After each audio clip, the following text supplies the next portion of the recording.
नमस्कार, मैं हूं नीलू। तो बिहार की राजनीति में कल के कैबिनेट विस्तार के बाद बहुत हलचल तेज है।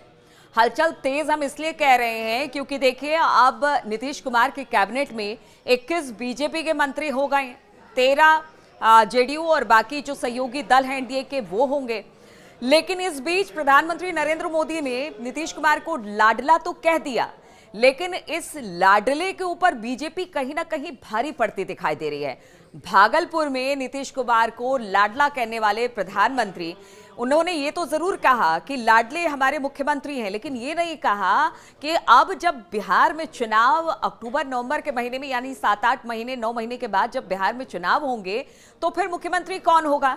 नेतृत्व की तो बात करते हैं कि नीतीश कुमार नेतृत्व करेंगे और इलेक्शन में उन्हीं के चेहरे के साथ जो एनडीए है वो उतरने वाली है। लेकिन इस लाडले के कहने के बाद और जिस तरह से कैबिनेट विस्तार हुआ उसके बाद अब बहुत सारी चर्चाएं हैं, बहुत सारे कयास लगाए जा रहे हैं। हालांकि देखिए, जेडीयू का कहना है कि जो बीजेपी के कोटे के मंत्री थे उनका वो कोटा बिल्कुल खाली था, इसलिए वहां पर 7 नए मंत्री बनाए गए और उसमें बीजेपी के मंत्री रहे। अब देखिए, जो मंत्री परिषद होगा नीतीश कुमार का, जो पूरी कैबिनेट होगी वो 36 मंत्रियों की होगी, जिसमें वर्चस्व बीजेपी का, यानी 21 मंत्री बीजेपी के, 13 मंत्री बाकी जेडीयू के साथ जो सहयोगी दल है उनके रहने वाले हैं।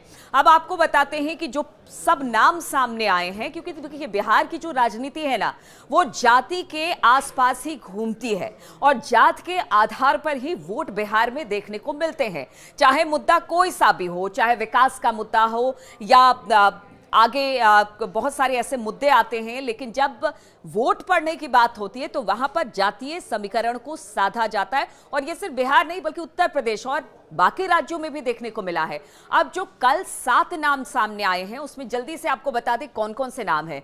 कृष्ण कुमार मंटू अमनौर से हैं, कुर्मी समाज से हैं। विजय मंडल सिकटी केवट से हैं। राजू सिंह साहिबगंज जो कि राजपूत समाज से आते हैं।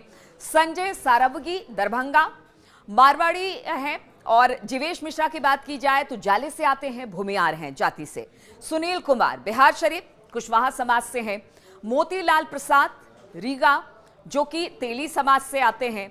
इसके अलावा बात की जाए तो सारे समाज के लोगों को साधा गया है और बीजेपी लगातार कहती रही है कि सबका साथ सबका विकास, सबको तरजीह दी गई है। और उन्होंने ये तक गिना दिया कि किस राज्य में कौन सी जाति का मुख्यमंत्री है, हमने हर जाति को तरजीह दी है। अब कहा जा रहा है कि इसी के आधार पर जो एनडीए है वो बिहार में चुनाव लड़ने के लिए उतरेगी, तो ये पूरा जाति समीकरण बिठाने की कोशिश है। वहीं दूसरी तरह का अगर विपक्ष की बात की जाए, खासतौर पर आरजेडी की बात की जाए, तो देखिए तेजस्वी ने तो पहले ही कह दिया कि ये लोग आरक्षण विरोधी है, आरक्षण चोर कह दिया है। बीजेपी जो है आरक्षण खोर है और आरक्षण चोर। उनका कहना है कि ये आरक्षण देना नहीं चाहते हैं, ये जातीय जनगणना नहीं कराना चाहते हैं और इसीलिए ये सारी चीजें कवायद चल रही है। लेकिन बिहार की जनता जानती है कि किसको वोट देना है, क्या वोट देना है। लेकिन बीजेपी ने इस कैबिनेट के विस्तार में एक बड़ा खेल खेला है। जातीय समीकरण साध कर खासतौर पर बिहार की जनता को लुभाने की पूरी कोशिश की गई है और साथ ही साथ लगातार बीजेपी और जेडीयू ये कहती रही है, यानी एनडीए ये कहती रही है कि देखिए हम सब जातियों को आगे लेकर चलते हैं और हमारे लिए हर कोई बराबर है। इसीलिए अब जातीय समीकरण एनडीए को बिहार में कितना फायदा पहुंचाती है और खास तौर पर विपक्षी दल जो कि आरजेडी है उसको कितना नुकसान करती है, ये तो आगे आने वाले दिनों में देखने को मिलेगा। जब बिहार में चुनाव होगा और जब वोट पड़ेंगे तो क्या इस बार भी वोट जाति को ध्यान में रखते हुए पड़ेंगे, ये बड़ा सवाल है।